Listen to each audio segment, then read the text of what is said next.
Welcome back to the show, Senator. Thank you. What a time to have you on. In the past week and a week or so, it has felt like there has been an onslaught on women's rights in America. Is it an overreaction that people are having when they say this feels like the beginning of the end, or is it truly a dire situation for women to be in? It is truly a dire situation. It's been an all-out attack. 30 states have tried to pass laws or are passing laws or have passed laws to undermine women's reproductive freedom.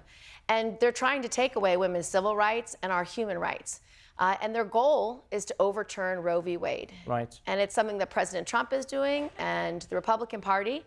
And they don't want women to make the most intimate, personal, life and death decisions for their own bodies and their own families. As a lawmaker, do you have an insight into how this has become so politicized? Because it feels like at one point in America, it really did feel like it was between a woman and her doctor. I mean, even Reagan said that at some point. He said it's intimate, it doesn't involve legal. You know, it's not lawmakers' decision to make. When did you feel the shift? What changed it in America? President Trump has emboldened right-wing Republicans. He's emboldened them with the nomination of Justice Gorsuch and Kavanaugh. And this was something he ran on and said he would do, and it's exactly what he's doing. Right. He's basically taking away our basic human rights to make those decisions about our families, when we're having children, how many we're having, under what circumstances. And they're criminalizing women's decisions and criminalizing the doctors who provide that care. Right. When you look at the lawmakers themselves, people have criticized the idea that 25 men can create a law that literally will never affect their bodies. Do you think there's a new way that we could think about making laws where you go like, maybe some laws shouldn't be written by men because men have no clue about what is actually happening in a woman's body? Yes, I mean, I think this shows why I've worked so hard over the last 7 years to elect more women to Congress.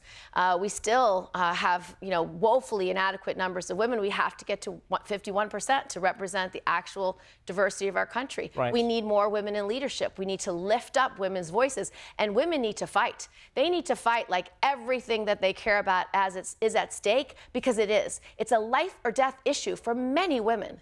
When you look at that, as a life or death issue, as someone who is running for president of the United States, whether you get the job or not, what do you think people need to be looking for in a president? Because you do have, let's say, almost half of the country who believes that abortion should be outlawed or is deeply immoral. It's not half. 70% of America believes in Roe v. Wade, believes that women should have this fundamental decision about their lives. But at the same time, I think it's 49% of women say that they're conflicted, or they think that it should be in some way monitored, or they say it's gone too far in certain states, etc. How do you then govern an entire country where people disagree that much on that level? How do you convince them, is what I'm saying as a leader?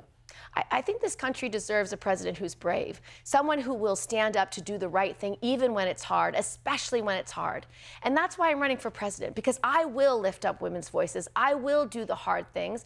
I will talk to folks in every part of this country, whether it's red, purple, or blue, about their values and about what's right for America. Right. And I can tell you, women deserve basic civil rights in this country, and they deserve to make these fundamental decisions about their bodies and their families with their doctors.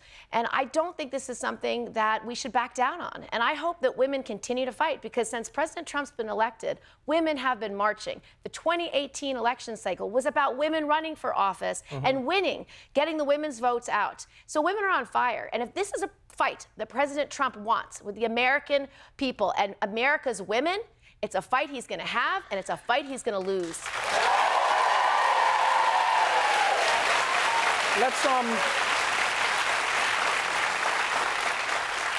Let's switch gears for a second and talk about some of your plans for how you think America could change the way elections are run, because in effect, we are dealing with the effects of how the elections operate in the country. One of the more interesting proposals you've made is the Clean Elections Plan. Can you explain what that is? There's a lot of political corruption. We all know Washington's broken, and we know that anything we want to accomplish, whether it's a Green New Deal or healthcare is a right and not a privilege, or affordable daycare, universal pre-K, there's always something or someone standing in the way, and it's the greed and corruption in Washington.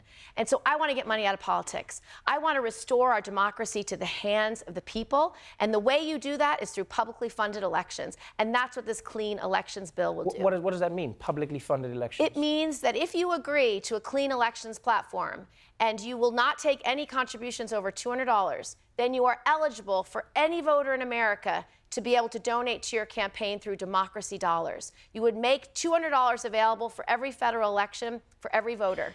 And you would then be going to every community to ask for support. Right. You wouldn't just be going to the wealthy individuals. And you wouldn't have the Koch brothers spending $300 million to change outcomes of election. It would mean every person in America, every voter, would have the same power as a Koch brother. So you're saying fundamentally what would happen is you'd have federal dollars, and then every voter in America would have a $200 like spend, Yes. and they would get to say, I give this to you, I give this to you, and that determines how much you get as a candidate. Correct, for every federal election. And you'd have safeguards to make sure people qualify to do this. Right. But it basically democratizes our democracy. It restores the power to the hands of the people, away from the special interests. Because you just look and see how Washington works. If you really want health care as a right and not a privilege, you've got to take on the insurance companies and the drug companies that spend millions of dollars on lobbyists and on television ads to make sure their voice is louder than yours. So we need to get the money out of politics to restore our democracy. Let me ask you this.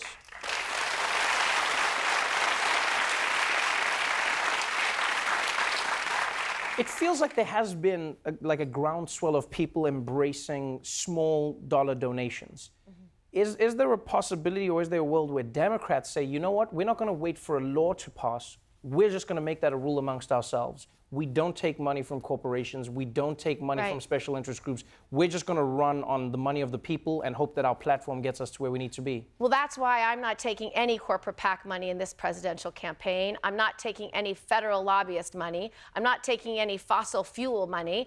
And I'm not having an individual super PAC. And if you like this, please go to KirstenGillibrand.com and support me. That's exciting. Getting the money from the people, for the people, to run your race. Thank you so much for being on the show. Thank you, Trevor. Senator Kirsten Gillibrand, everybody.